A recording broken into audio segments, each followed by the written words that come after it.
Welcome to Penrose Learning, where we make understanding easy. In this video, I will explain how to make kefir at home. First, let's understand the basics.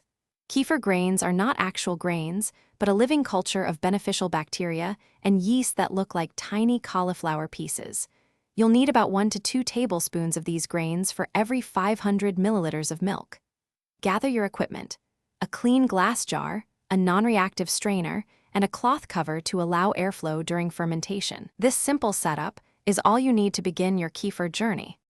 Now, let's talk ingredients and setting up your first batch. For the best results and to keep your kefir grains thriving, use fresh, high-quality whole milk.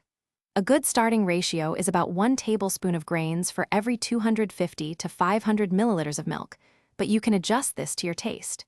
Gently place your kefir grains into your clean glass jar, then pour in the milk, ensuring you leave about 2.5 centimeters of headspace at the top. This allows for gas exchange during fermentation. The fermentation process is where the magic happens. Cover your jar with a breathable cloth, like muslin, and secure it with a rubber band. Place the jar out of direct sunlight at room temperature, ideally between 20 and 25 degrees Celsius. Fermentation typically takes 18 to 24 hours.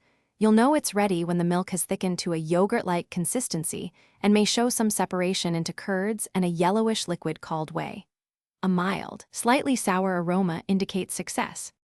Once fermented, it's time to strain your kefir.